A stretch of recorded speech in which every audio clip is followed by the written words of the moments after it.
Call to order the City Council regular meeting for the City of Wyoming, Minnesota, September 2nd, 2025. Let the record reflect, we do have a quorum. Member Lugar, Member Schilling, Member Yeager, and Mayor Iverson are present. Please stand for the Pledge of Allegiance.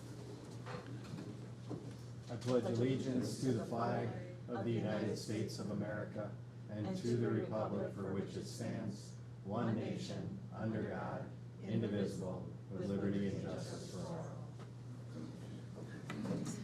All right, Council, if we can just start with something a little bit different before the open forum. Who's here tonight for the open forum for the rezoning? Raise your hand if you're here for the rezoning. You're here for the rezoning? Okay, perfect. All right, so Council, what I wanted to talk about is actually the rezoning, the process of the rezoning, and a lot of the angst that we have gone through just with the Planning Commission. I want to start by saying Planning Commission has done a really, really good job. They worked really hard. They had some really tough questions in front of them, and so I want to thank them for all their work. What I'd like to do tonight, though, is actually, if you pulled Fred's report, what the Planning Commission, Advisory Commission did is basically put a pause. Yep. They put a pause on the rezoning. And I thought Fred's report was really good, as he said that the commission paused to further reflect on community feedback, ensure that any future considerations of zoning updates is deliberate and responsive to residents' concerns. So as a liaison, I've sat through, we've been doing this since April, something like that, April. And a lot of comments, a lot of residents have shared their concerns. And I believe that as this council has been council for 9 years, 10 years, we've really done a real good job being able to listen to the concerns of our residents, right? We've really taken thoughts and questions and comments through the whole 9 or 10 years on what residents have to say, how it affects everyday life. And I think this is one of the times that we as a council should really look at, is this something at this time that we want to go further with the rezoning? My feedback on that, based on all the comments, based on just a lot of things within meetings, that this is not the right time for us to do rezoning, and I don't even know when the right time will be. I don't think that it's right for Wyoming right now, for the property owners, their concerns. I think that for me, and if you feel the same way, I'd like to just say we're not going to go forward with the rezoning, that it's time to just put that to bed. We're going to stop it right now and not go any forward, not go forward with it. So comments about that? Comments or questions? My comments were this, obviously I have the same thoughts on this, and the biggest reason why I was in favor of putting the brakes on it was essentially this doesn't stop anybody from, if someone sells their private property, it can be changed in the zoning because of the comprehensive plan and our zoning maps. Yep. So if someone decides to sell their property, the use is allowed under the comp plan. So there's really, in my opinion, no reason to do a sweeping change of zoning when there's no request for it. And in the event that somebody does want to do something with their private property, they have that ability.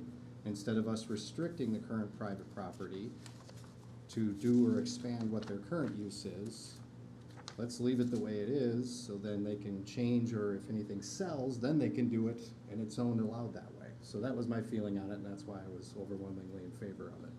Okay. Because there was really no point at this point, so. Okay, anyone else? I have no questions, but I'm in favor of putting the brakes on it. Okay. Member Yeager, any questions? No, I was not in favor of rezoning from day one. Okay. All right, so I will make the motion. I think we have to have a motion on this, am I correct? Or not? No, we're just, no motion on it? Okay. There's nothing? Okay. Okay, perfect, okay. So what we're directing our employees to do and our commission chairs, that we are not gonna go forward with rezoning, so. We can message that back to the planning commission that Okay. council has given that directive. Yeah, and to thank them for what they've done. The only other thing I want to address is the communication piece. So there's been a lot of conversation that the city is not communicating. And I did ask the city to provide who gets the mailing list. And so they pulled it for me, and there's 2,784 names on this list. There's also 600 of them that get emails. So every quarter, every single person on this list does get a newsletter. And the rezoning was actually, Mr. Linwin, you can help me on this, the rezoning was actually in the April newsletter, whole front page, correct? That's correct. Yeah, and we chose to go that way because there was over 1,000 properties that could be affected by it. So we chose to go that letter in the newsletter because it goes to everybody. So I just wanted to address that and let people know that that was a lot of mailings that went out, and it was on the very front page, the whole entire page. So enough with that. We will continue to go on with our regular meeting. So we do have open forum. Is there anybody here for open forum? Please come on up, state your name. And we don't have too many people. I can give you more than 3 minutes this time. I don't need much more than that. Lauren Osterbauer, Forest Boulevard, Wyoming. I just want to say thank you, Mayor and Council, for not moving forward on the zoning. You've made a lot of citizens and homeowners in our community happy today. So thank you very much. Yeah. Thank you. I appreciate that. I wish more of them would have been here. I know. So, Busy people. yeah, well, let's hope Facebook and social media will get a hold of it. And so I appreciate that. Thank you very much. All right, we're going to move on to approval of minutes. Number one, consider approving the minutes of the regular meeting of the Wyoming, Minnesota City Council for August 19th, 2025. If there are no questions or changes, do we have a motion to approve? So moved. We have a motion to approve by Member Luker. Do we have a second? Second. Second by Member Schilling. All in favor? Aye. Opposed? So approved. Number two, consider approving the minutes of the work session of the Minnesota City Council for August 19th, 2025. If there are no questions or changes, do we have a motion to approve? So moved. Motion to approve by Member Luker. Do we have a second? Second. Second by Member Schilling. All in favor? Aye. Opposed? So moved. Consent agenda, number 3, 4, 5, 6, Nope. 7, 8, and 9. Does anybody wish to pull anything from the consent agenda? Oh, wait, no, There's sorry, only the wrong 2 way. items, There's yeah. only 2. Let's go 3 and 4 instead. 3 and 4. How's that? Anybody wish to pull items 3 or 4 on the consent agenda? Seeing none, we need a motion to approve number 3 and number 4. I'll make the first. Do we have a second? Second. Second by Member Luger. All in favor? Aye. Opposed? So approved. All right. Receipts of reports of officer boards, commissions, and department heads, number 5, 6, 7, 8, and 9. Does anybody wish to pull a report for further discussion? Seeing none, we'll move on to number 10, City of Wyoming Mayor for a Day Contest 2025.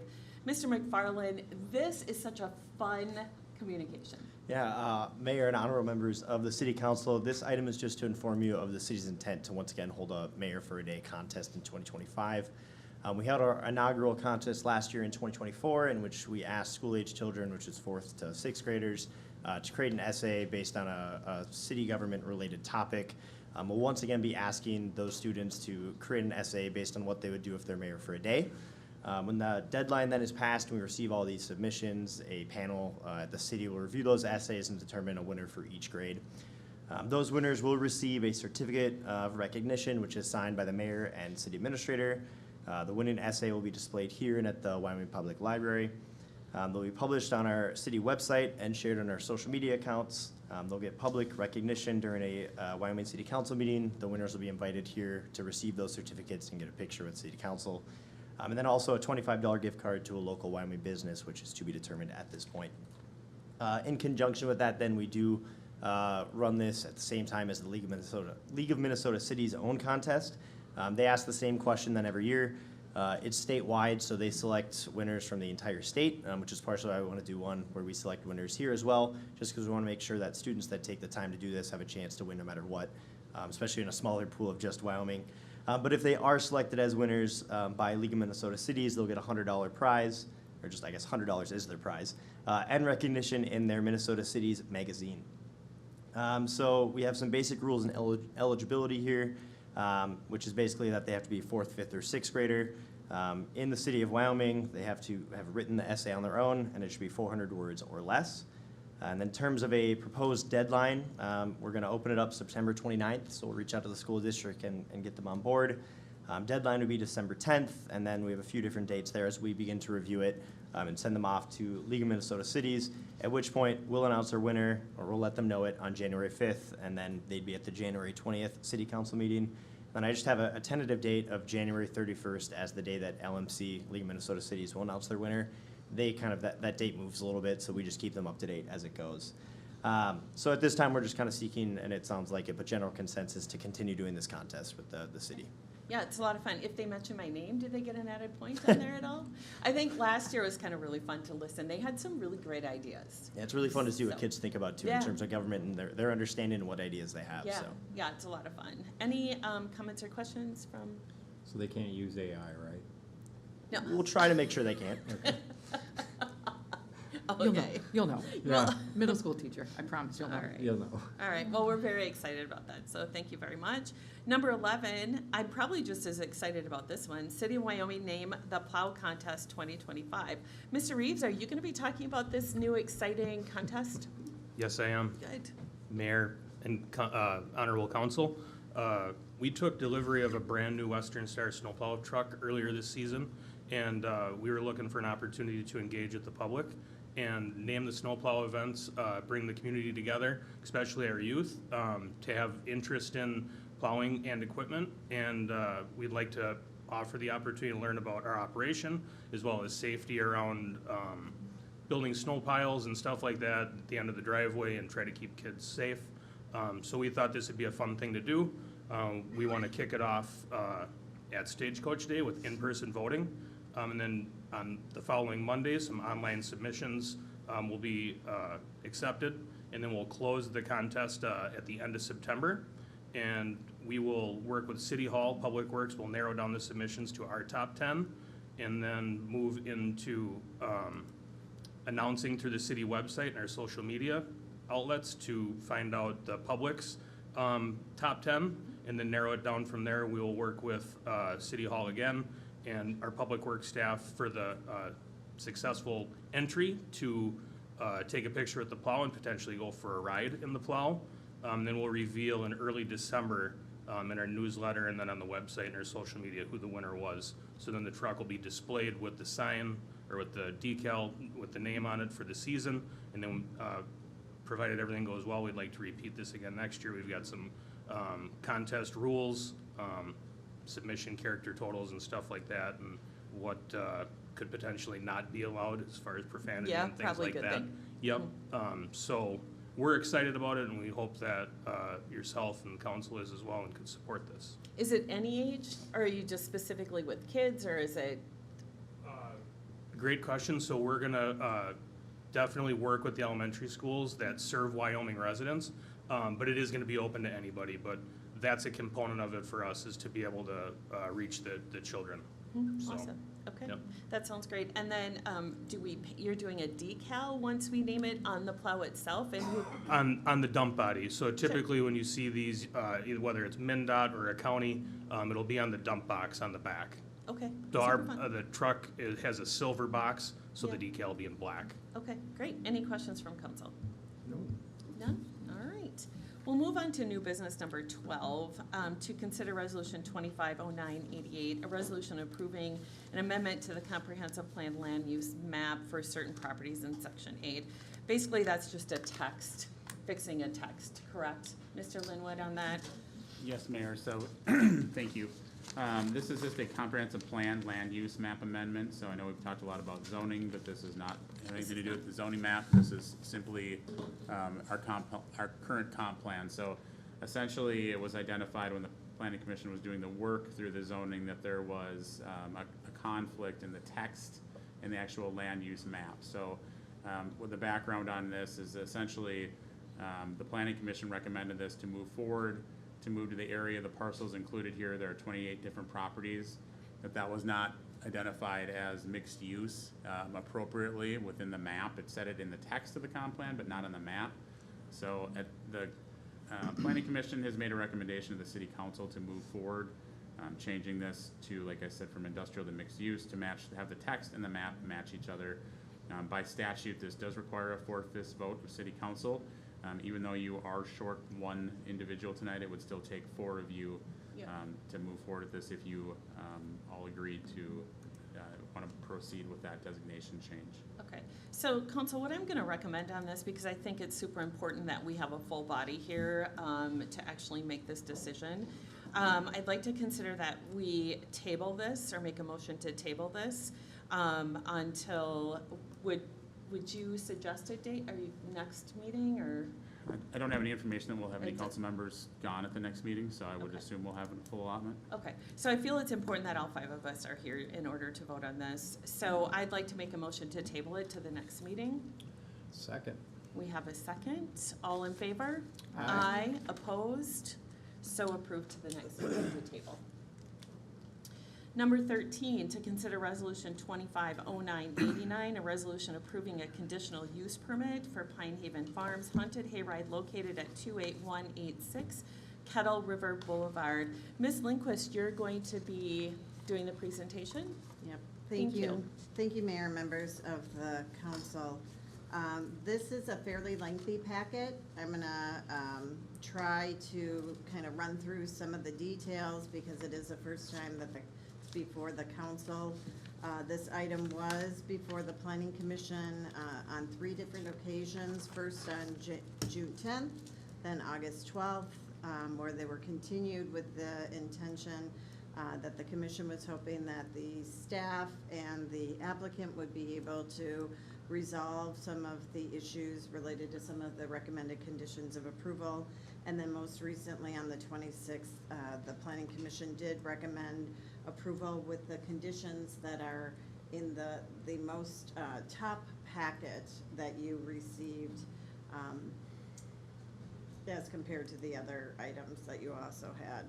So I'm gonna just start with, this is a conditional use permit specifically for outdoor recreational uses.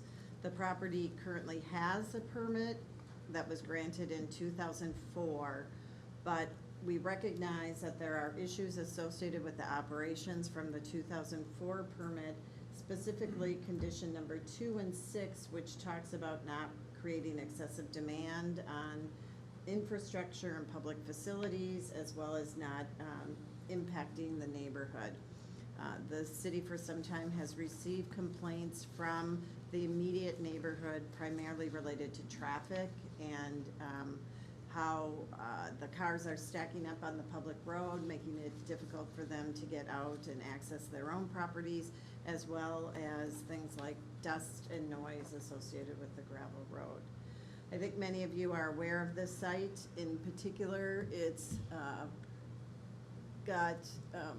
you gain access from public Kettle River, and then ultimately, after heading north, it does turn into a private road. And so we're really talking primarily about that public road section. That's the part where other property owners are most affected, and those are the other residents in the community. So when we talked to them initially, the application indicated the items that are before you. So there's the 3 existing events that are the primary events that we're talking about. Most of the complaints are associated with these fall activities. And you'll see there's the Pine Haven Farm Fall Festival and Pumpkin Patch, Hayride and Haunted House, and the Great Pumpkin Trail. Additionally, the applicant had talked about exploring additional holiday events, primarily from Thanksgiving to New Year's, and then New Year's to March. Those aren't part of this initial CUP before you, but the idea of them coming forward is also trying to get everything aligned in terms of the city's concern, but also the operations for the applicant. So as I mentioned, we think that the current approval is out of compliance with the 2004, primarily dealing with the traffic volume, emergency vehicle access, accessibility for existing residents, street maintenance and costs, nuisance concern, including dust. You'll see the two photos on the screen. These were provided by adjoining neighbors, the dust from the gravel road, and then you can also see the large amount of vehicles on the public roadway.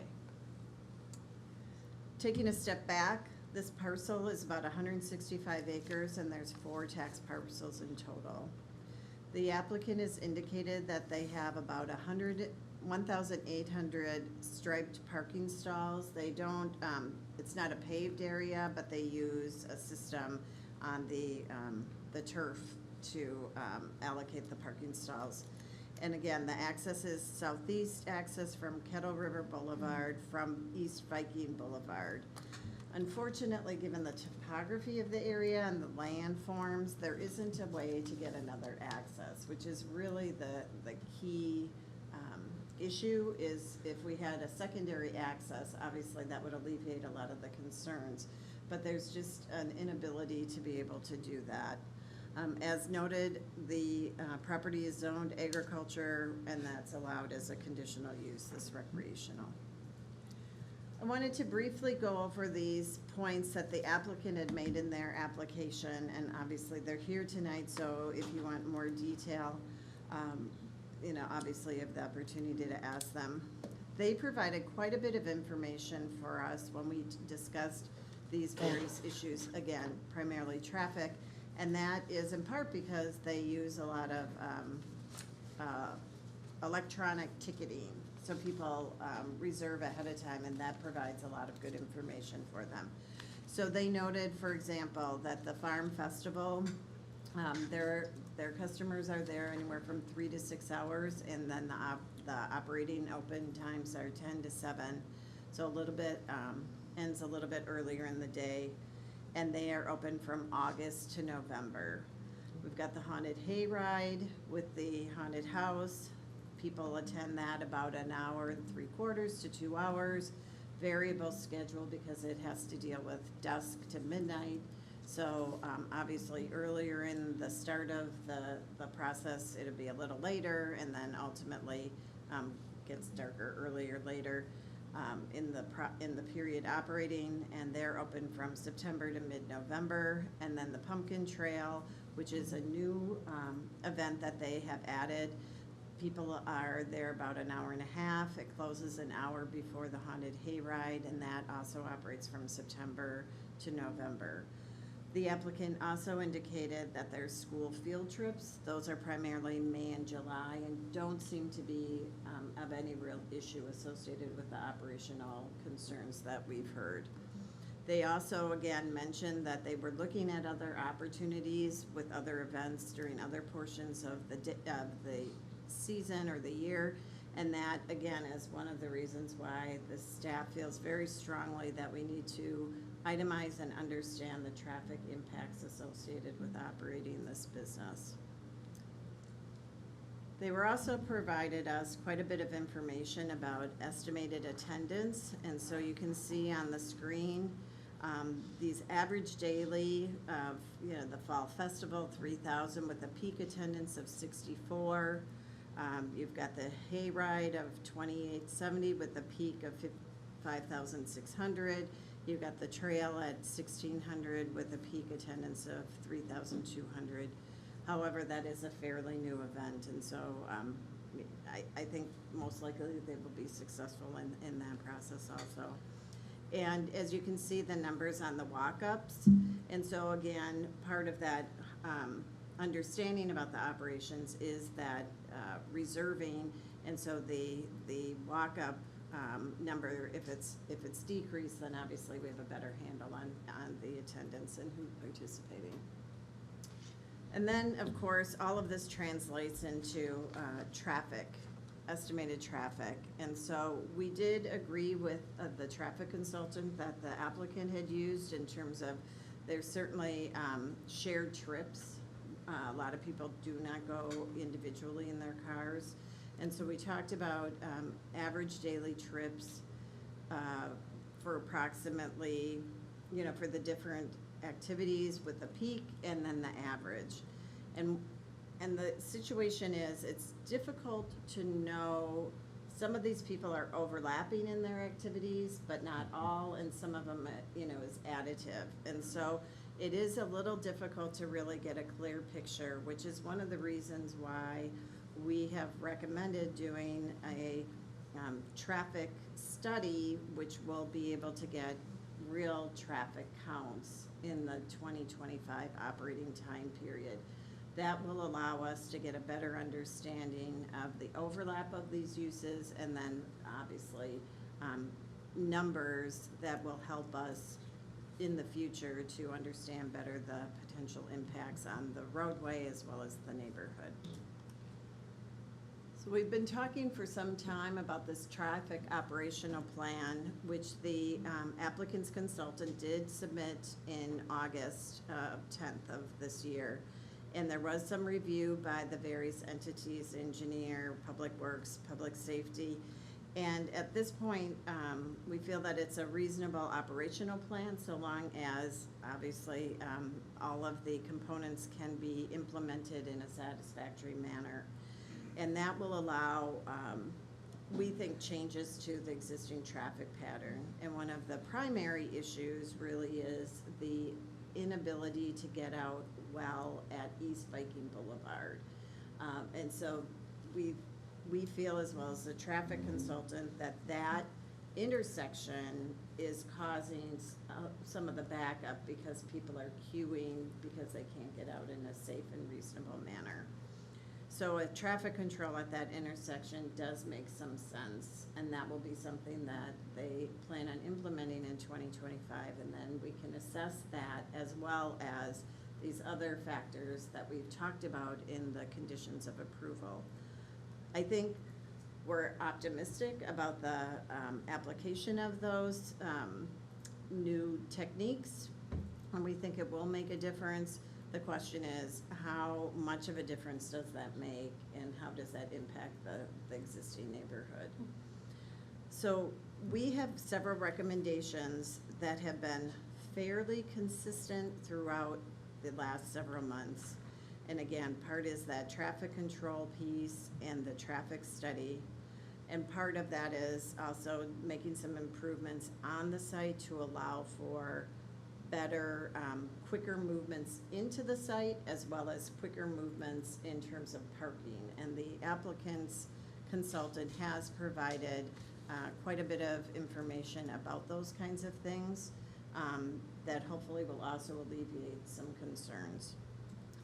But probably, as you know from the letter that was sent out from the applicant, there are two concerns that they have noted.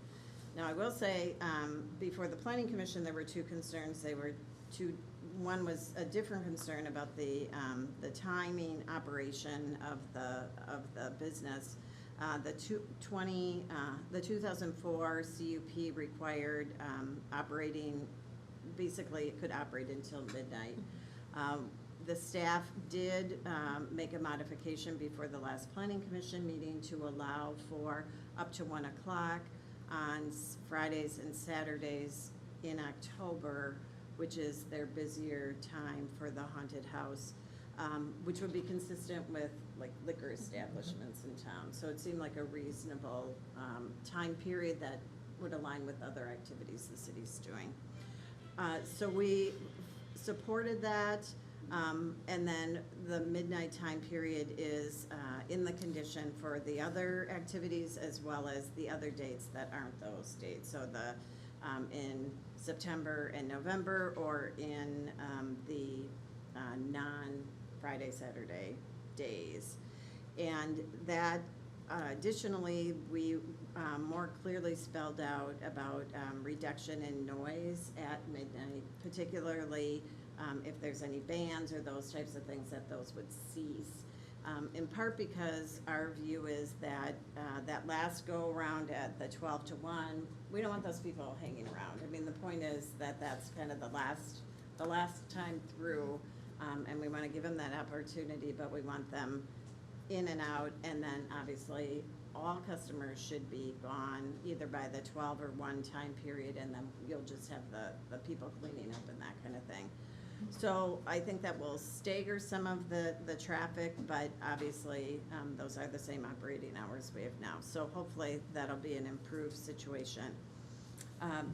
But now before the council, the concern is about, one of the concerns the applicant had is the restriction on the visitor attendance at this point. And so that's been a condition that's been pretty consistent throughout the last several months. And that is, the staff's view is that we know we have a problem. We don't want to increase the customers count until we know that there's a problem, has a solution that can resolve the concerns of the neighborhood. And so if the, these methods are satisfactory along with paving the road, then the applicant has the opportunity to come before the council at any time and request a modification to the CUP. We discussed quite a bit at the Planning Commission that the applicant is in the advantageous position where they can come to the city and try to modify any of the conditions anytime they want to. The city, however, cannot modify the conditions unless there is a violation of the conditional use permit. So the city's position is, and staff's position is, at this point, we need to make sure that we have this tight enoughly written that everybody knows what the expectation is. We want the applicant to understand what the city's looking for. We want the residents in the area to understand what the expectation is about the operating in the future. Because this is maybe the last time that the city council has the opportunity to address this. So the other issue, and has been consistent throughout, and that really is the question about the paving of the road. We've talked about it quite a bit. There's been a lot of public input at the Planning Commission, both from residents who are impacted, as well as folks that are also in the area who think that it is overly burdensome. I think the staff's position is that while it is a seasonal business, it has more traffic on a gravel road than we would ever experience on a typical gravel road. And if this was a traditional road, we would have required paving long before this because of the amount of traffic. Additionally, the staff is recommending that the applicant pay for the public improvements, very similar to other developments that need to pay for access to their subdivisions. So if this project was not at the end of that line, we would not be in the position of requiring the road to be paved. And so we feel it's very consistent with what we have done in other areas of development, and we feel comfortable and confident about that recommendation. I understand that the applicant is concerned that it's an open-ended cost, but we also want to make sure that we're not committing the city's money to pay for any of the road. Certainly, developers often, when we tell them they need to pave the road, they go to an engineer and they get a cost estimate. I think the applicant could certainly do that and come up with a reasonable amount so that they would understand what kind of costs they're talking about. At this point, I'm not aware they did, and they apparently say that they don't know the cost. So we don't feel comfortable, staff, making a recommendation that there's a cap, because we don't want to tie the hands of the council that you'll have to be spending city funds if for some reason something, that estimate is wrong. When we talked to the Planning Commission, we made the same comments and said, really, at this point, that kind of conversation is a council issue because you're the ones that control the budget. So I think that is my presentation and a quick trip down memory lane on the variety of conditions. There have been a few that have been modified as we've gone along For example, the one about the road, we've been much more specific about timing and payment and process than we certainly were in the beginning. But for the most part, the intent of them has remained relatively the same. And I would say that this has really been a joint effort with Public Works, Public Safety, Legal. Everyone has reviewed these and feels confident in the request that is before you. Thank you. We'll start with questions from the council, and we'll start with Member Yeager. Okay. So the biggest sticking point is capping your attendance and paying for the road, right? Yeah. Come on. Please. Yes, our biggest concerns are condition for of us financially paying for the entirety of paving Kettle River Boulevard, and then also capping our attendance, which would cap our ability to raise funds to do that. Yeah, I do have questions about the capping part. If we require the business to pay over $1 million for the road, how do you tell him he can't grow his business to recoup his funds? But that's a question I do have. So, is there any way of getting around paving the road? I mean, like when I see the one picture there with the washboard road, when the winter comes and the road freezes, would it freeze in that kind of condition and be that way throughout the whole winter events? Councilmember Yeager, yes, that would be correct. If we didn't perform maintenance before a hard freeze, that would be stuck like that until we got a thaw and we're able to get back out there and repair it. Can you deal with the road without paving it? Can you mitigate the dust and whatnot without paving? Is there any way to do that? I already know you're putting down a lot of calcium chloride to keep dust down and whatnot. Is there any other solution? It's a arduous task to maintain a road that is engineered to handle under 400 vehicles a day, that with the traffic volume that we see from the consumers that visit the farm, which we want the business to be successful, right? So we don't want to hinder that, but at the same time, to put forth the resources and the labor hours that we have to put forth, just doesn't seem fair. Can you give me an estimate how much labor you would have to put in to maintain that road as a gravel road for all their events?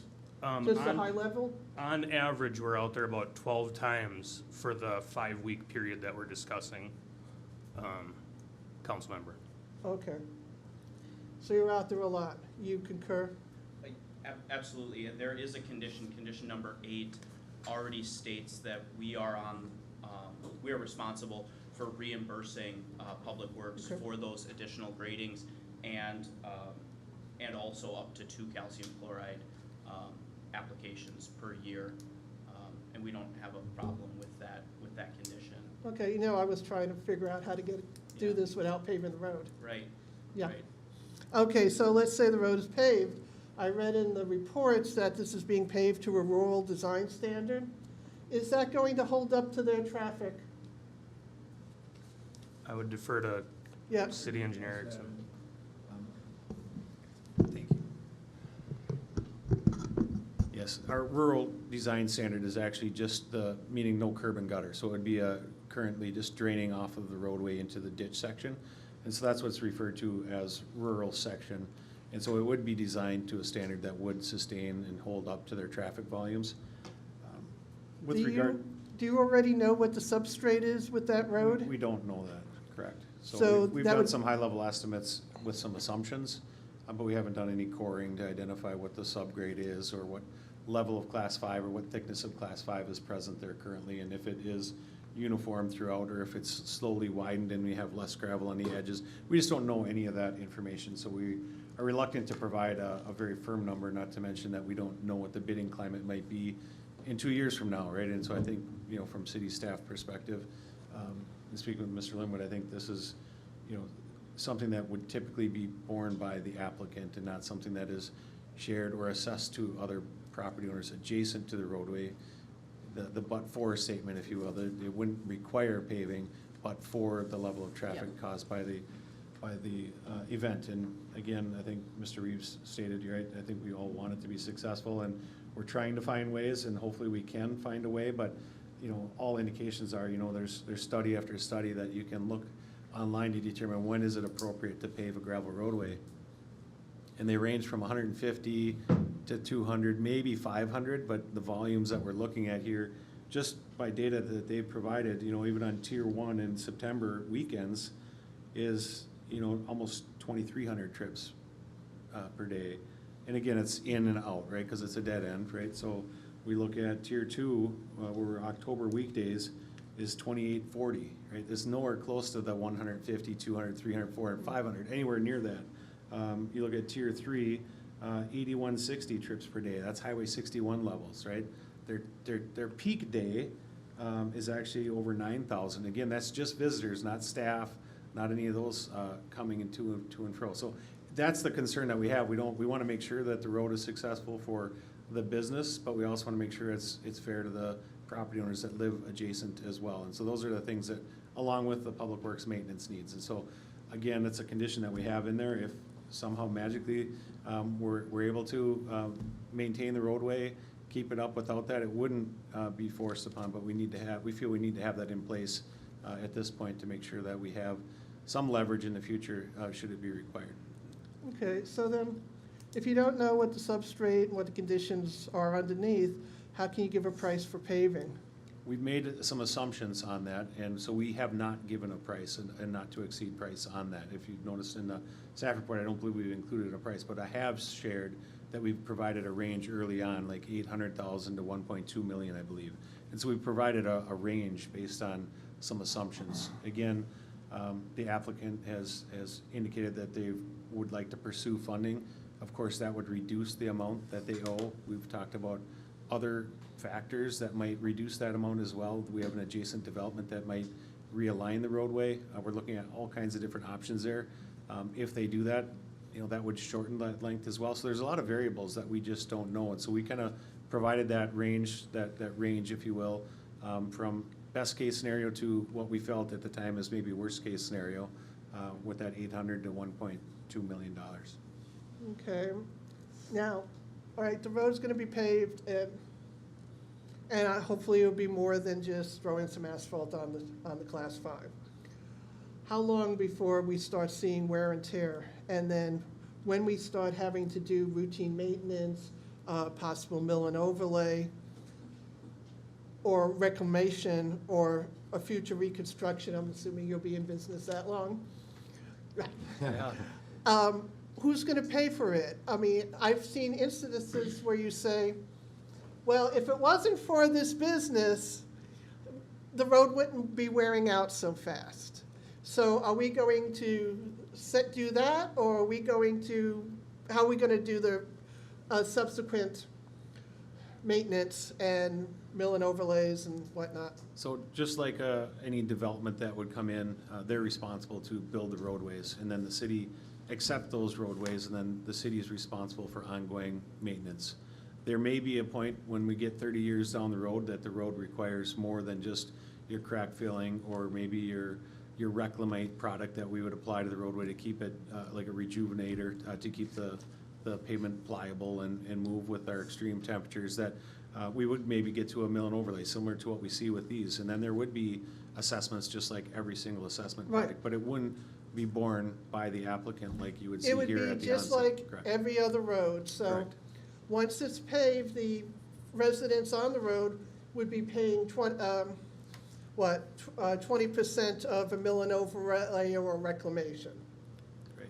Okay, how long do you figure the road's gonna survive before it starts needing work? So there's, before it would be a reconstruct, we always say 30 years. There will be ongoing maintenance, perhaps a mill and overlay. We talk about a mill and overlay at year 20. And so those are all very fluid numbers, right? There's a lot of factors that go into that, but we'd expect before we get to a reconstruction would be more along the lines of 30 years. Right. So does this satisfy your concern that the city's not gonna come back and say, you're putting too much traffic on the road, you should pay for more of the repairs, mill and overlays and whatnot? I sure hope so. I sure hope so. Okay. So how many property owners are on that segment of Kettle River? You know, half a dozen. Seven? I think it's 7. How about 12 besides them? I looked. And you're talking houses, like on Kettle? No, I'm talking property owners that would be affected by a road paving. Oh. Like because our assessment property our assessment policy rather, for paving a gravel road is 100%. So if my math was right, we counted 12 other property owners plus you. So 13. My math fairly correct?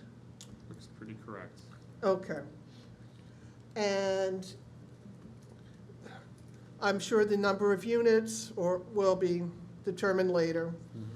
But let's split the price tag, give it an even 1 million. How much would an assessment be for every one of those property owners?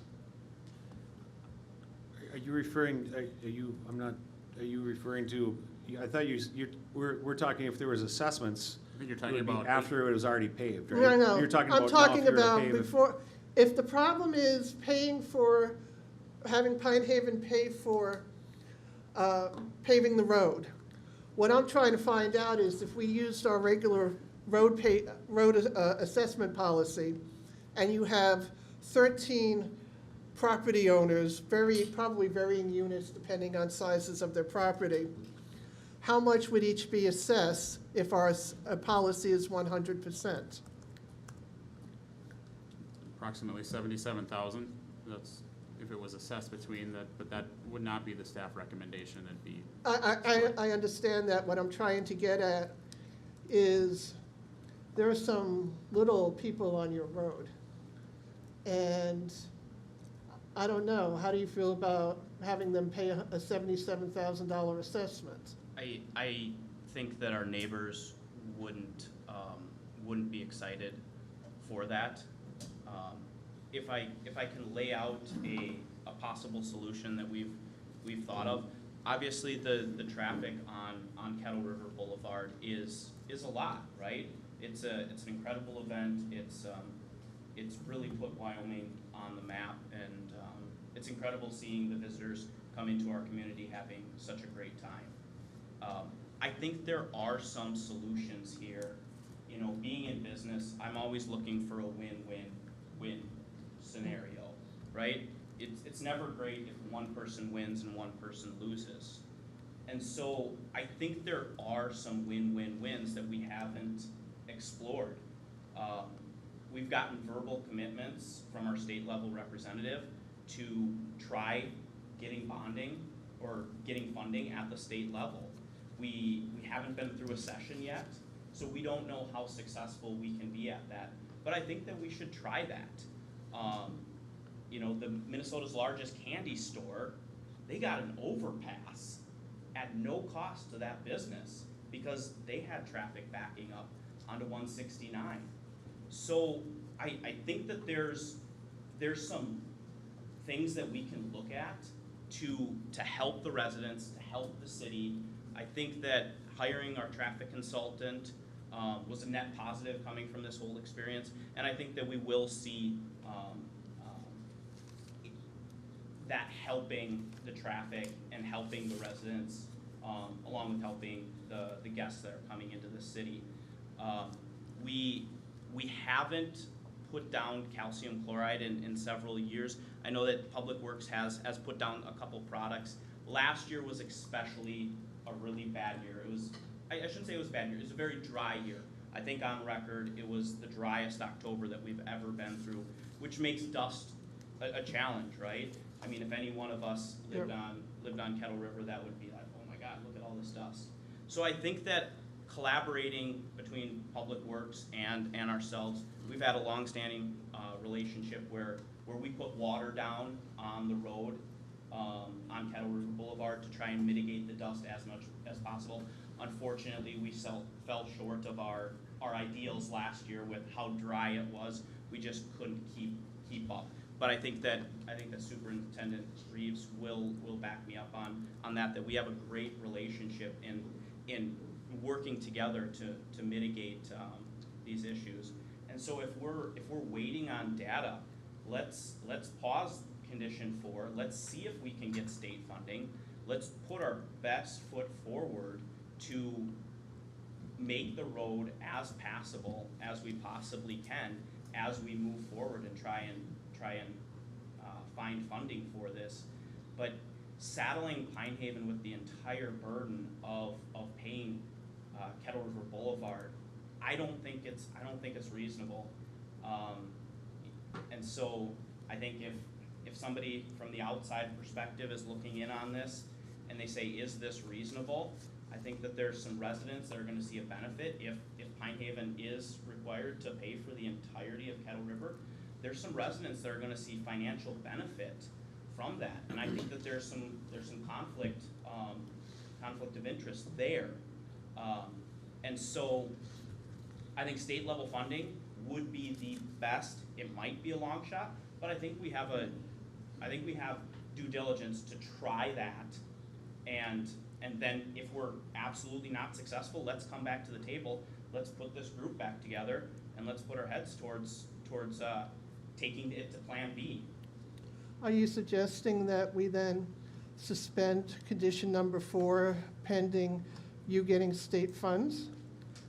I'm open to anything that creates a financially successful path forward and doesn't have this really large unknown financial implication tied to our business. It's a huge unknown, and it could be incredibly detrimental to us, being able to stay here. Are you aware that the city has been trying to get state funds for a public safety building for a number of years and basically has come up with goose egg? I am. I'm a very dedicated person, so I'm hoping that my past record can show that I can get things done, or I can hopefully talk to people and get things done. And if we're not successful, then we have to come back here and look at it. If our traffic plan that our consultant has brought forward isn't successful, we have to come back to the drawing board, right?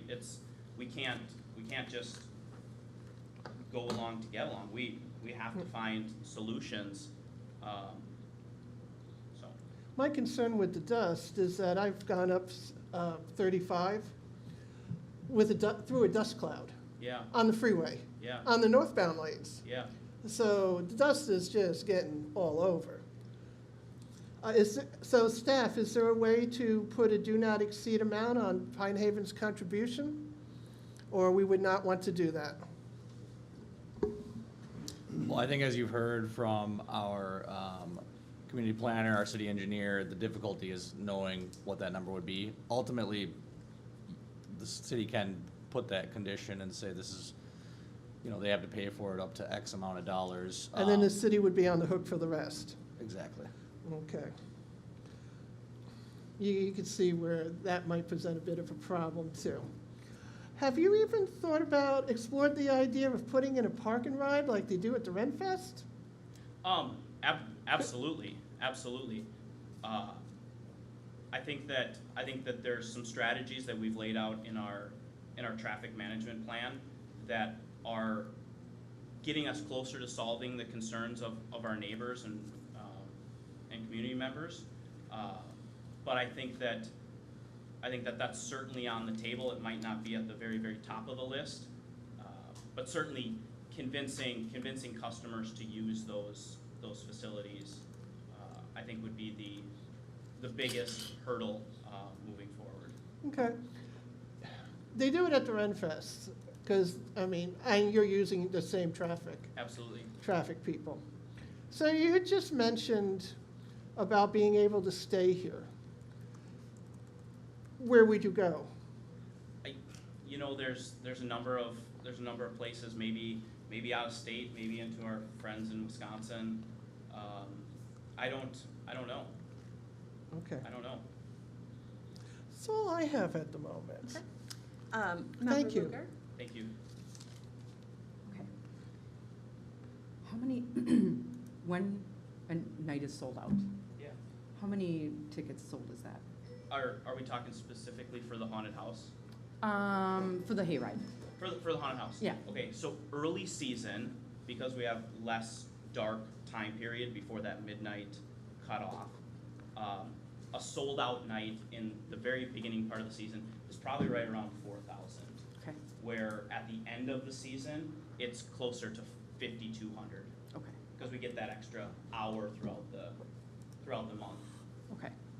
And how many employees, I know it's in the But- documents here, how But many employees do you have? Between all three events, it's 500 seasonal staff.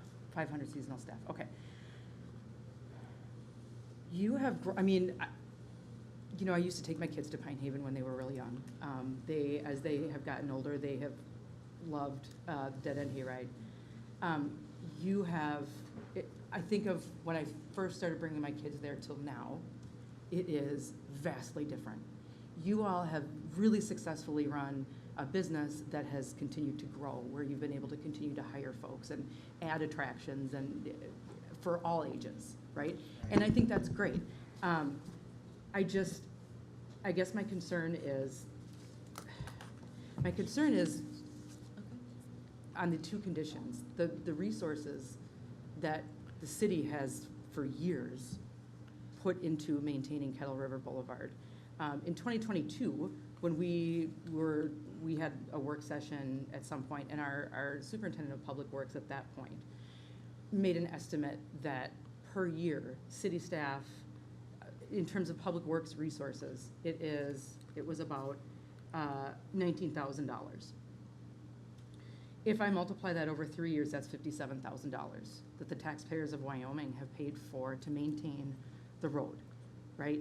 And like our engineer said, but for the attractions there, it's a 400 trip road, right? And we're looking at what? Throughout the entire season, somewhere between 200,000 cars as a conservative estimate, right? Assuming that folks are sharing, like between the three. I don't think it was 200,000 cars.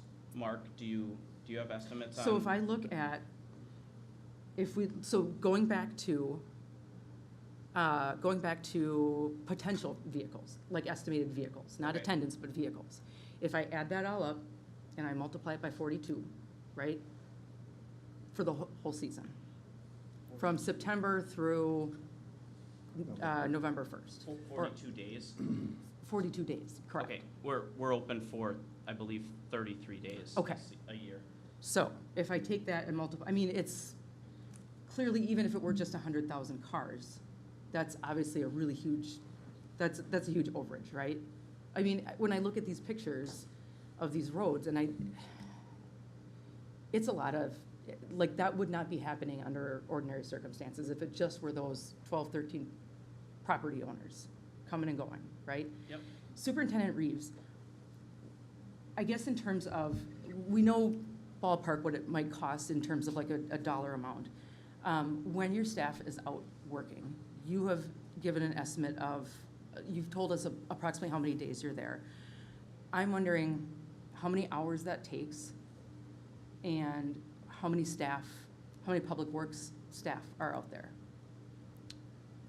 So for a grading operation, excuse me, it takes 2 employees, roughly 5 hours apiece.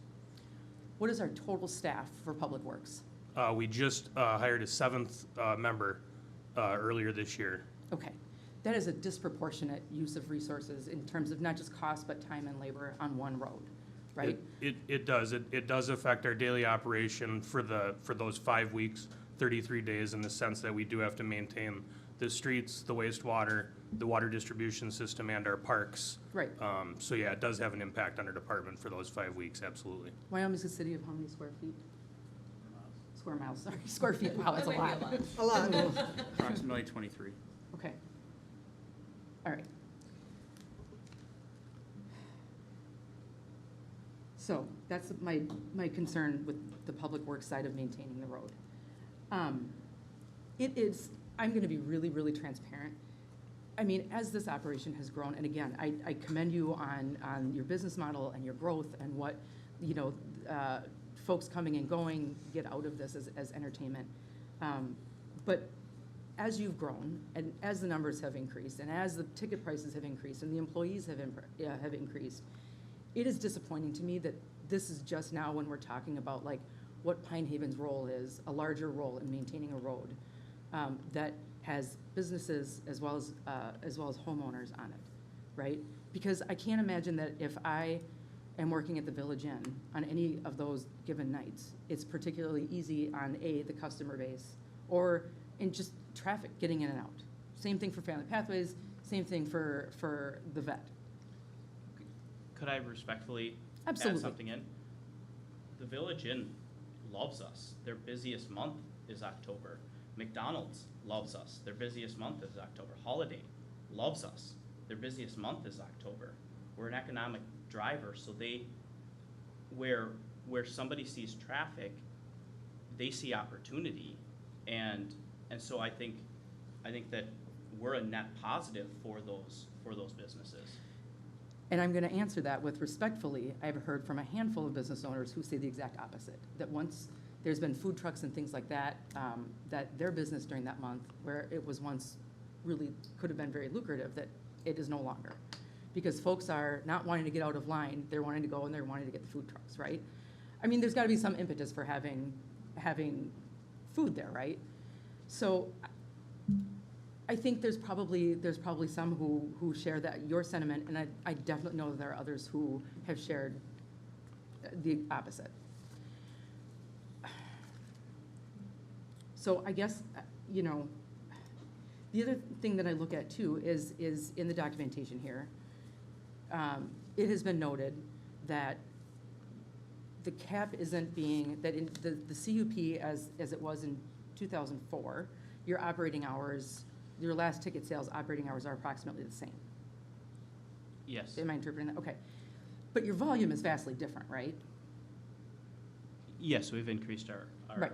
attendance. So the cars coming out at, you know, after the last slot are not the same as they were 20 years ago. No, Okay. we've done an incredible job of our busiest peak day. We actually saw back in 2017, 2018, before we had aggressively implemented time ticketing. And so we don't see the crazy long lines that we do. We've leaned into technology and done a really good job through dynamic ticket pricing to spread people out. So we've been kind of pioneers within our industry of pushing that dynamic ticket pricing, so that instead of seeing incredibly high volume on just Fridays and Saturdays, that we've been able to spread out the customer base over more days and have a more consistent number of customers coming in, and that's been key to our growth. We would have never been able to get where we are today if we hadn't have implemented the time ticketing. That's really incentivized our customers to come on those Tuesdays or those Wednesdays, because Friday and Saturday are the king of entertainment. That's when people want to come. And so without those safeguards, I would fear that we would see 20,000 people show up wanting to get into an attraction that just can't handle crowds like that. Right. And I think the dynamic ticketing is great. I think ultimately we're looking at the same amount of dust and maintenance, road needs and volume coming in and out, right? Chief Bauer, what happens when there is a medical emergency somewhere between East Viking down Kettle River Boulevard on a Saturday night in October? Well, they do, in full discussion here, that there is some staff on site that does address some immediate issues that would come up. And Pine Haven does have staff that does have some initial response. vehicle response is difficult. I mean, and we've looked at that for the last couple of years. We even petitioned to the DOT to see if we could have an additional exit off 35, or at least a gravel road put in that we could access, and it was denied. It is a difficult location to access. I'd say fortunately, we just haven't had a really significant issue that's come up that's required that type of response. So we're, as of right now, we've been very fortunate, but that is the concern. And we have not been able to come up with a solution at this point for what that looks like, other than trying to, do have an officer there during the busiest times. They hire us to have an officer there. So we've done what we can up to this point. Okay. I think that's all the questions I have. Thank you. Member Schilling? Every single question has been asked. So, if I'm looking at this correctly, we have a deadline of September 1st, 2027 for the road to be paved, correct? So that's 2 years from now, essentially. And that's the biggest sticking point, if I'm not mistaken, because it's the largest cost of these conditions. That's the part that, obviously, as a council member, as a community member, all 4 of my children have gone there, we've gone there. My youngest still goes there with all of his friends. It is something that they widely attend. I mean, my wife and I personally, we haven't since we brought the kids when they were little, but that was a few years ago. So that's the biggest problem with this, again, and we're looking at $1 million plus. I mean, just to ballpark this stretch of road, how long is it? How much is it an average per foot for bituminous? That's the biggest problem with this. And we have a 2-year deadline on this, and he has stated that, he's gonna reach out to legislators. If not, you've already done so. I'm not saying it's impossible. The Renaissance did the same thing. They essentially redirected their traffic off of 169 through different exiting. They had to do the same exact thing. The Renaissance I do attend for the pure adult silliness, but that's my biggest. All the other questions have been asked. The biggest problem I have is, again, it's been stated, a developer comes in, if they were gonna develop that, we'd require that. But you're already in the existing business that's been there for years. So it's a sticking point for me, but it's also a condition that's been held on to pretty heavily through the Planning Commission. I love our Planning Commission. I find them very educated. They're very good at what they do. They're a lot smarter than I am when it comes to this stuff. I know buildings, they know zoning. So that's my biggest hang-up, is how do we stick it to them in this condition right now? Is there any way for us to say, it's a tough one. I just don't know how to overcome that hurdle, because it is your business that's creating the problem. It's what put you guys back in front of us again because of your growth. You're expanding, and it's amazing, and I love it. Everybody I know comes up here to do your events. So my biggest problem with it is how do we pay for the cost of the road without sticking you with $1 million plus price tag? But again, your business is what's causing that demand for that price tag. So looking at 2 years, there's a lot of other things that need to be done in here, traffic study. I do not like the idea of capping. That's the one I don't. I don't mind the hours. I don't mind any of those things, but there's gotta be some way for us to figure, we got a 2-year deadline on this, is what I'm getting at. Is there a way for us to approve this and revisit it if the cost comes back, 1.7 million, 1.3 million, 1.5, 800,000? I don't know. I don't know the answer to that. So, is that something we can do? I guess that would be a question for Mr. Lunan. Could we approve this as written with conditions and then with a revisit after we know actual costs and? Yeah, so as Director Lindquist said, the conditional use permit this is the city's shot to impose the conditions. Yeah. Then if they're approved and if the applicant, if they adhere to all the conditions, city can't do anything. Right. As long as they're in compliance with it. applicant could certainly come back and ask the city to amend it, the city can consider it then, but the city doesn't have any authority to change it unless they are in violation of the CUP. Right. That being said, what you're saying, essentially, the condition as it's written right now, as is the recommendation of staff, is they've gotta have it paid by September 1st, 2027. Yep. If they don't, they haven't met the condition. Council has the ability then to revoke the CUP or go through what we're going through now based on the 2004 and say, let's amend it and change it. But at that point, if they haven't met that condition, theoretically, they're in violation. Council has the opportunity to then revoke or amend or whatever it sees fit. Question then. So then, Bob, let's say you get an engineer, as Ms. Lindquist suggests, and figure out what to, how much it's gonna cost to pave the road, you find out what the substrate and all that is. Can he then come back and say, hi there, this is what my engineer says, can we amend this that, Pine Haven will pay $800,000 if it comes in cheaper? They absolutely would have the right to come back and ask the council to amend it. Council But would decide.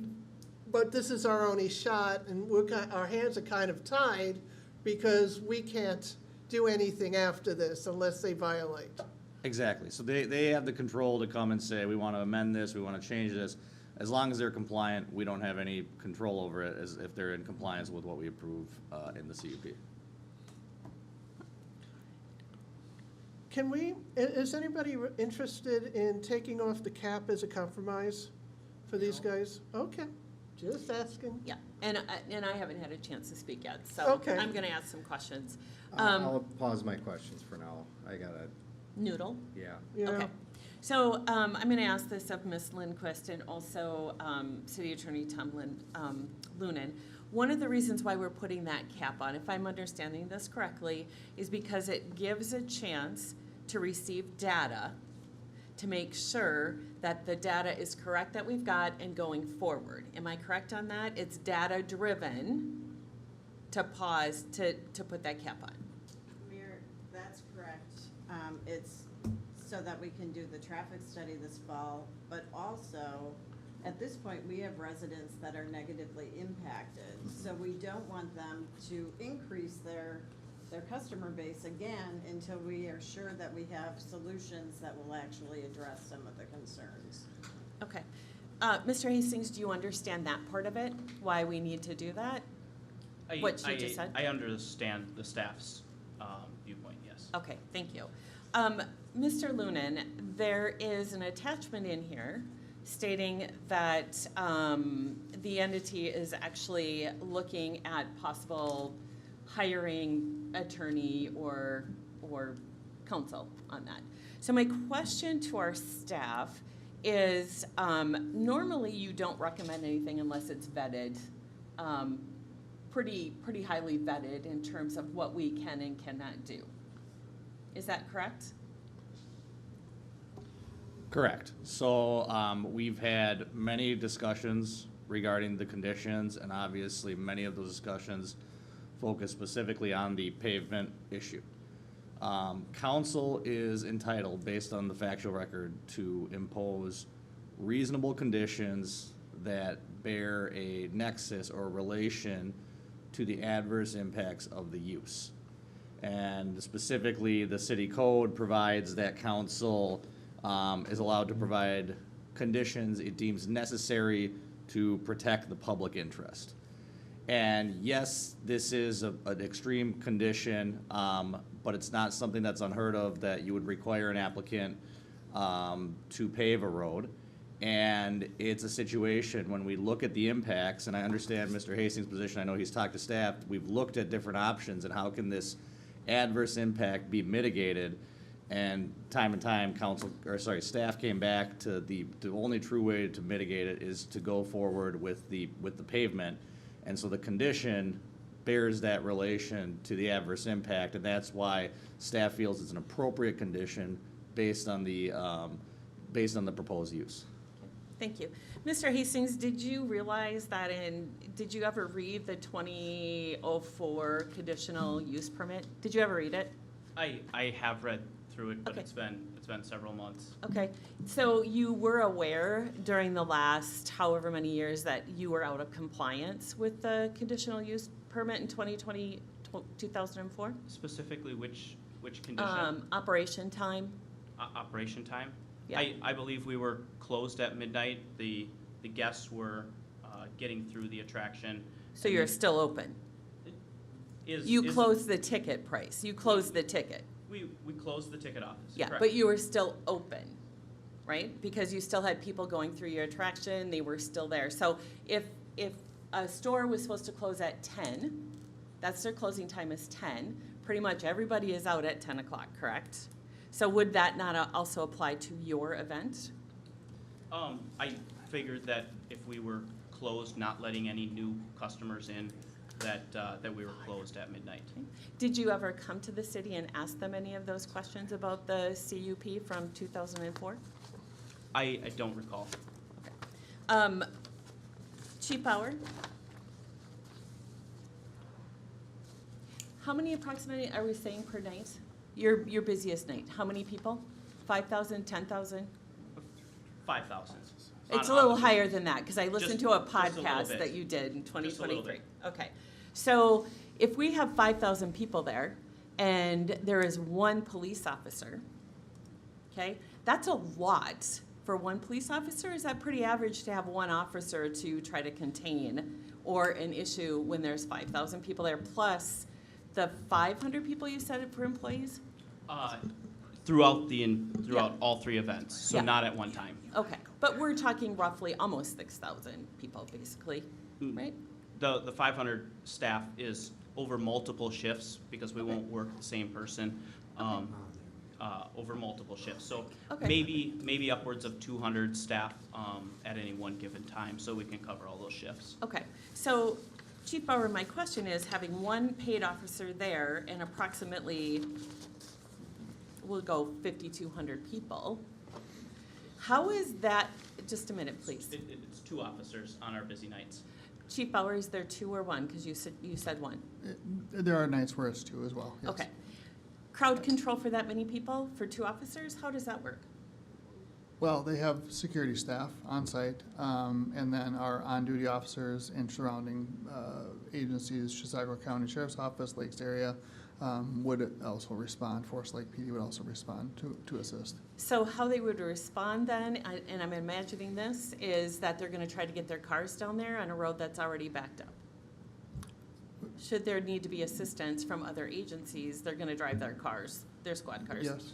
Okay, so there's gonna be kind of an issue to try to get, I don't pick how many cars, but trying to get down that road if there's an incident, that needs more than the 2 officers that could be there, correct? That, well, yeah, we're making a lot of assumptions here that Yeah. I don't want to get into necessarily. Yeah. So I think that I want to be careful about what I'm making a statement about, Yeah. is that it depends on the amount of traffic on the road. There's a lot of what-ifs here. Yeah.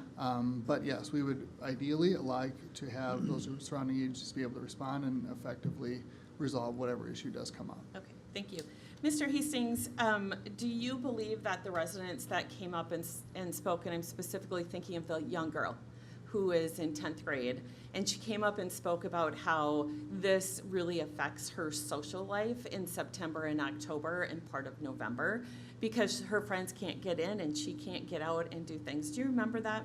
I do remember that. Okay, how do you feel about that?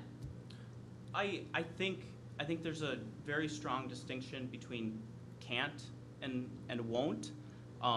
Obviously, we impact our neighbors, absolutely. I believe that the traffic mitigation techniques that we're gonna be implementing this season, with having a light at the corner of Kettle River Boulevard and East Viking, is gonna solve the vast majority of the traffic-related issues. And I hope that 14-year-old will be able to more easily get out of Kettle River or get in because of that. I really do think that intersection is the bulk of our challenge, right? It's very, very difficult to take a left-hand turn off of Kettle River Boulevard onto East Viking even during the middle of the day. It's a very tricky intersection, and I believe that intersection, and it's laid out in our event traffic management plan, that's our focus and where we are hopefully putting the vast majority of our resources, because I think that's gonna have the biggest positive effect to our local community. I think that it'll flush cars off of Kettle River Boulevard and get those cars to where they're going to help improve for emergency access. And So you then would be in favor of what Ms. Lindquist is stating, that you're hoping that these changes are gonna happen, but if we don't know for sure how those changes are going to impact, because this would be the first year, why would we not want to cap it so we can understand the flow, how your traffic management is working? Why would you not then want data? Because I know, I've seen a lot of your YouTubes, and I know that there's a lot of visitors come in and you've done a great job. And safety should always be that number one factor, correct? absolutely. Okay, and during the last many years that you have done this, as a business owner, you do plan for the next season. You do plan for how many people are coming in and the things that you need, correct? Absolutely. So then why would this not be any different to try to plan for and work out the details so going forward you'll be more successful in the coming years? I don't quite understand your question. Yeah, Can you please data. repeat It's that? all about data, right? Business, Correct. and I'm all about data. I am a data fact over feeling. So what I'm trying to get at is the capping. Let's talk about the capping issue first. All we're asking is the first year, from 2024 to 2025, is to look at the data coming through and the changes that have been proposed that you have agreed upon, right? So that's the reason why we're doing that. Can you understand that part of it? I'm confused by the question, because I think that the way that the conditions are written, it's not just a cap for 1 year. No, it's not. It's a cap in the CUP. So we aren't allowed to grow. Ms. Lindquist, can you, That was gonna be my question, because when I read it, because my understanding is it's for a year to look at, and I could be, as you guys are all working this through, the verbiage, is it for the 1 year so we can check on the data and make sure that we are working through the safety? Mayor, council members. Just a minute, please. So it specifically is that we're capping it at this point based on the 2024 data, and upon paving and expansion of the road provided and the other remaining conditions, the property owner may request the city amend the CUP to allow an increase in visitors, which may be granted by approval by the city council. Does that make sense then? So it's not an automatic lift of the cap? Yeah. But obviously, if they're successful in implementing. They can come back. Then we would cap. Just to add, is, our concern is, we don't wanna remove a cap. They do all these things, and we end up exactly where we are. Yeah. I mean, so we need to understand how it's all working. Does that make sense? I think I completely understand that it's a permanent cap until we come back forth and apply for an amendment to the Correct. CUP. So, And Which- that's- Once the road's paved. Yeah. that, I was gonna say, then that's based on the condition of the road being done and the traffic Yeah. changing. yep. So if I'm understanding that correctly, we can't even apply for the removal of the cap until the paving has Yeah. proceeded? Correct. Okay, just so that I'm understanding. Yep, correct. Okay, when you mentioned the candy store on Highway 169, that's actually a highway and not a dead end. So when they put that bridge in for the state, they were actually looking at all the events that were going on there, not just the candy store. So it's a little bit different. I just wanted to point that out than your situation that you have going on. So are you aware of the Facebook posts and the visitors that have blasted the road and the comments coming back from your staff is that the city's to blame for that? Are you aware of those comments? There's lots of online comments, I don't read all of them. But are you aware that it comes back and it's blamed for the city? I'm not aware of the city being blamed for the condition of the road. There were several last year, just so you know, that we got blamed for that. I do know that rain days, Mr. Reeves, when it's raining and slushy, you guys are called to go out there, right? When it's really bad, and in addition to the times that you're already going out there, the 12 times or whatever. Yes, after a rain event, there is we do need to go out, depending on the severity of it and the rest of it, but yes. Okay, so how do you do that when there's cars on the road? Do you have to wait until the evening or when they're done and then your staff is on overtime? We try to get an early start the next day, is what we generally do, but you also have to wait to see that conditions permit. So we do the best we can to tackle it, with the information that we have at the time. Okay, thank you. All right, I think that is all of my questions for now. Can I ask one more question? Sure. Is there a reason that you haven't gotten an estimate for what it would cost to pave the road? I guess I thought that we would be able to come up with some sort of arrangement, whether we push back the deadline. I know that Mark did give a high level estimate, but I believe that it's written in the condition that we can't hire somebody to pave the road, that it would have to go 100% through the city. So we were trying to explore that option of getting a real quote from the city. So we haven't gone out and gotten our own quote because I didn't think that was even an option. Was it an option? So I think the question is, and I think that Ms. Yeager had indicated, is to get an estimate from your engineer, but it would be required to be a publicly bid project. So it would be a low bid type project, it is a public roadway, and so it would be something that would be designed by the city and bid by the city and awarded by the city. There would need to be an agreement with the applicant here for payment in advance of that, but it would be required to be a publicly bid project. Thanks for asking that question. That brings up a couple other questions. Mr. Hastings, do you understand what bonding is, what the city does when they have to bond for roads? Do you understand what that means? I'm open for coaching, so if Okay. I love to get an education. Yeah, so when we plan for a road and we have to go and we have to actually borrow money, and then that borrowed money gets spread, 20% of it the residents pay, the other 80% it's spread around all of the residents, if you will, okay? So the question becomes, if the city were to bond, take on this road for, I'm using easy math, $1 million, right? That means that all of the residents in the city of Wyoming would then be paying for your business and the people to come to the haunted hayride. Does that make sense? I understand the concept. Okay, so if you were the outside looking in, you're a resident, somebody else owned this hayride, you would be fine with paying for a business's road? I think that there's it's not a private road, it's a city road. But I understand your logic because there's only one business at the end of this road that you're assigning 100% of the value to the business at the end of the road, even though it is a city Yeah. road.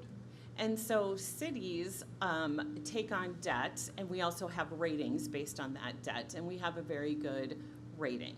What would happen if to what you're suggesting, that the city and the residents pay for that road, and something happens to your business and it shuts down, and now we're dealt with just a road and everybody paying for it but your business? So is that something you can understand? Mayor, I don't think I'm advocating that the city pay to pave Kettle River Boulevard. And what are you advocating for then? Just lay it out for us, what you're trying to do. I'm advocating to find a workable solution until we can find funding at the state level. A workable solution meaning dust mitigation, and it's already laid out in condition 8 that we have to pay for calcium chloride, so dust mitigation, and we also have to pay for extra grading along the way until we can secure funding, that is the workable solution. That if we're on the hook in condition 8 for calcium chloride and for extra road maintenance, then it is no cost to the residents. That's already in condition 8. So that's where I'm very concerned or very confused, is because I feel like the city is protected with condition 8, and we've accepted that is a reasonable condition. And so I think that there's a workable plan there. Obviously, it's not ideal. There's rain events that create extra grading, but would that not just be assessed to us in that bill that we pay the city for extra public works at the end of our season? I don't know if I'm assuming you pay that, right? I'm assuming you pay that, but what if you don't? Then we're on the hook for that, right? So you have to understand that we have a stake in the game as well. All the residents do, right? All the residents have a stake in that. How many years would you think is long enough to wait to see if other funding comes in? I feel like you give it 2 years, and if other funding isn't available, then you can start looking at what the other options would be. Okay, so we are giving you 2 years now, right? You're giving us 2 years to a hard deadline, where if we don't get it paved in those 2 years. So if we spend those 2 years exploring funding at the state level and, putting that as our priority, how do we comply with the condition if we've spent 2 years doing that? Can you understand where it's like, are we moving right forward towards paying to pave the road, but simultaneously trying to get funding? Are we trying to get funding after the fact? I feel like there should be a longer period of time to see if we can get funding. If we can't, that extra time that would be given, maybe 4, maybe 5 years, would give the business the time to start bankrolling this funding that would be the single largest expenditure that our business has ever seen. My grandparents bought the farm for $8,000, and now we're talking about well north of $1 million. So what you're asking is for the city to wait 2 years, right? So you said for the city to wait 2 years because you're going to try to get funding. And then from there, you want the city to wait another 3 years before you would consider paving that road under the conditions that we've been talking about. I think that the extended time frame would give the business the time to hopefully save up that money to be able to be prepared to take something like that on. I think that the 2-year time frame, or less than 2 years, because we can't pave a road in January of 2027. It would have to be done during the 26 construction season or the 27 construction season. So what we're really talking about is if the paving was pushed to the very, very limit of what the condition would allow, we have maybe 14, 16 months to get that funding. We've got maybe 2 seasons worth to try and secure that. And so if we can go to the state, I think it's a more drawn out time period. We can flesh out that idea of trying to go to the state, and then if we're just completely unsuccessful, we come back. But I think that condition 8 has put those roadblocks so the city is protected from money coming out of the city's expenditure to maintain that road. So the residents are protected, though, is really what we're talking about, is the residents are protected. So my other question is this, and I believe this is on record. The city had originally said 12, hard stop at 12. You came back and said, look, if we cannot stay open until 1:30, there's a loss of, it'll cost you between $600 to almost $1 million if you were not to stay open. You earn basically that money in that time frame for the time that you're open is about $1 million by staying open. Am I able to give you my calculation on that? Well, I'm going off what you stated on the record and also what staff knows, so. Absolutely, absolutely. So it takes a customer 1.5 hours to get through the attraction, okay? So if we are to abide by the way that the staff has written condition 6, if we're to abide by that, we have to stop selling tickets 1.5 hours before midnight. Yep. Okay? That would cut off an hour and a half off of some of the busiest nights of the season, okay? And so, yes, it would have an impact of revenue, not profit, but revenue of about $600,000. You floated a couple different price ranges in there a couple times. So right now you're saying 600,000, right?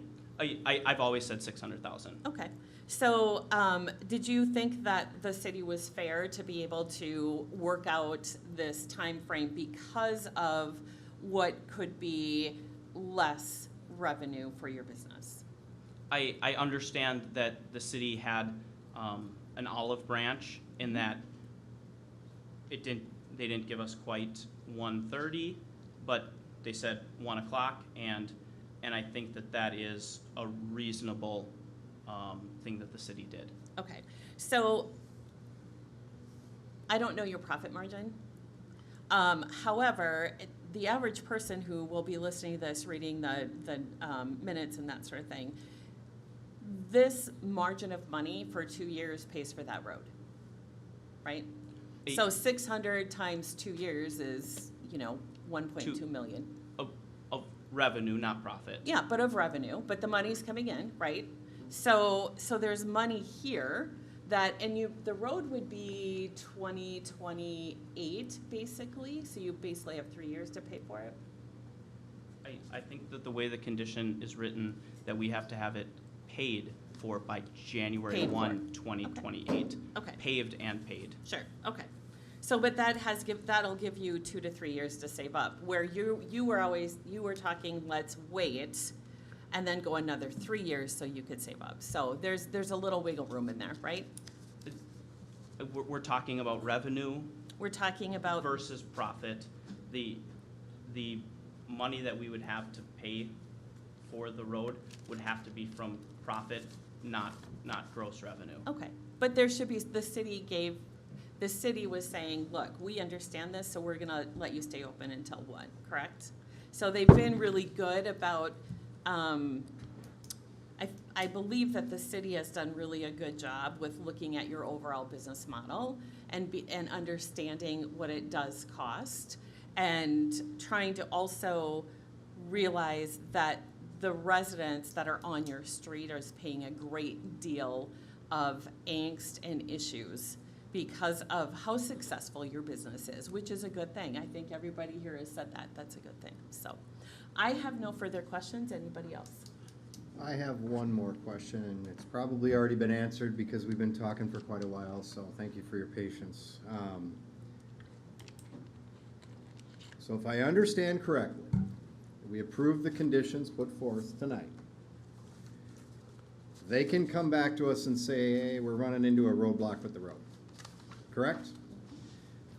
Yes. Okay, and in all of the conversations and everything that you've answered and been put through while you've been standing here, I think condition 8 covers our expenses until that road is paved, which the deadline is September 1st, 2027. So we're covering our city costs and staff time, they're covering that. If we prove it as written now, obviously you're looking into additional resources. I think there's time in there, but I think if we approve it as the conditions laid out right now, condition 8 covers that. The capping I now understand after talking with that, and you actually did state that 2017 was one of your busiest, but I know you do very well over there, which is friggin' awesome. So if we approve it that way, he can always come back to us in 2027 as we get closer and go, look, in about 8 months, we're having some issues. It can be brought back to us for adjustment if needed, or another solution. My biggest sticking point is sticking a business with $1 million price tag plus, but the business is the reason for that $1 million price tag. So I have that internal conflict. So if we prove it that way, right now, they have time to figure it out and they can come back to us and say, shit, we're not gonna meet this. The applicant, if council, Language. Sorry. if council, approves a conditional use permit, the applicant can also always come back and ask for an amendment to the That's what I conditional use needed to know. Okay. Thank you. Any other further questions? This is a big issue. No? No, I mean, I would just say, I appreciate all you've done to try to make this work. And this is like one big sticking point. And I look at it and, yeah, I understand you would like more time, but I also look at how much more can the residents along that road take, or people going up 35 with dust and washboard and all that too. So it's like really hard to come back. I mean, I hope you guys, we seem to be hamstrung in that we cannot reopen this, because one of my other questions was, can we approve it without number 4 and then come back to it later? Apparently, we can't. No. So I really do hope, you get your own estimate and then come back and appeal.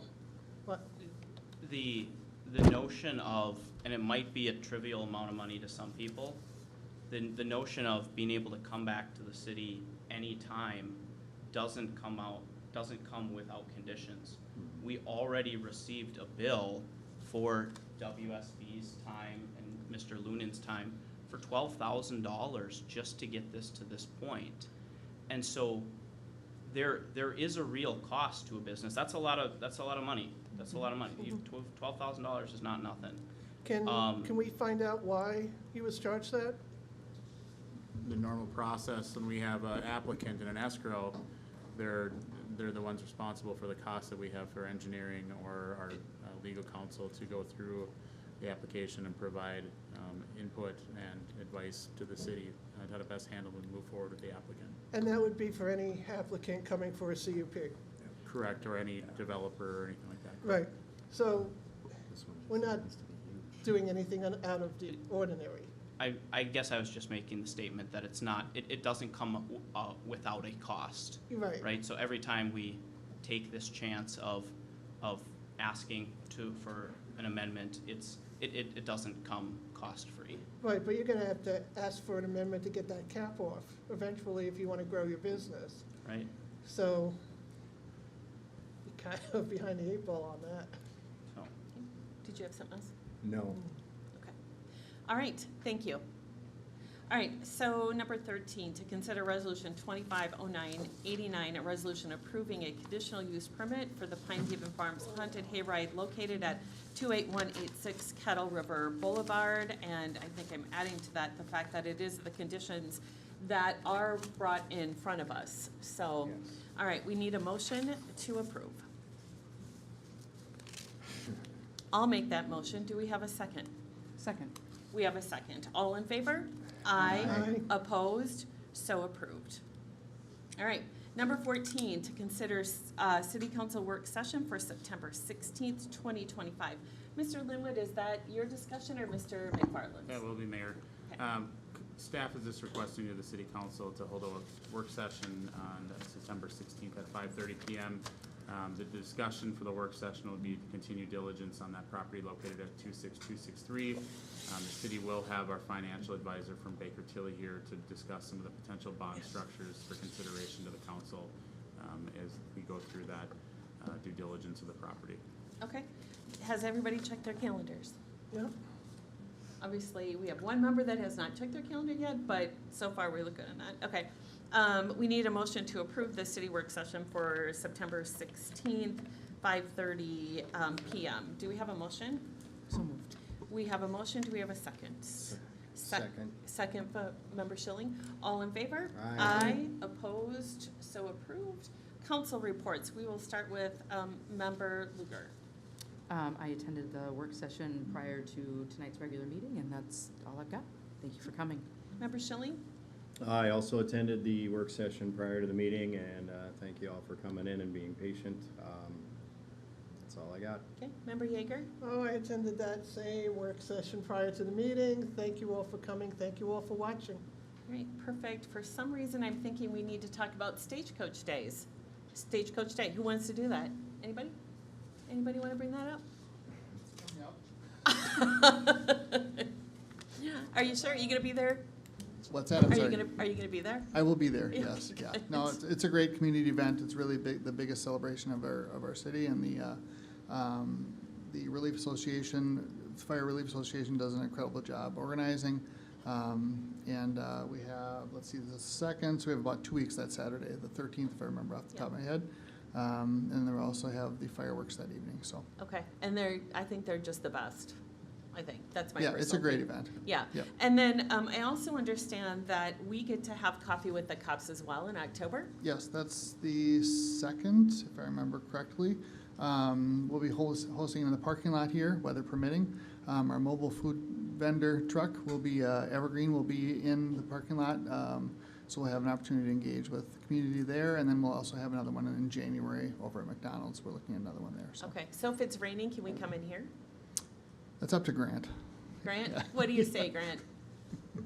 I'll have to talk to staff at that Okay, point. get back to us, Yeah. let us know. Okay, all right, thank you very much, I appreciate that. So, Mr. Erickson, you've been kind of quiet over there today. What do you got that you can update us on? The 2024 street improvement project is nearing completion. There's a few pesky punch list items, mostly related to restoration. Waiting for the contractor's sub to come in and review those items with us. The next city council meeting, we'll bring the declaration of cost to be assessed and set the public hearing, or the assessment hearing for that project.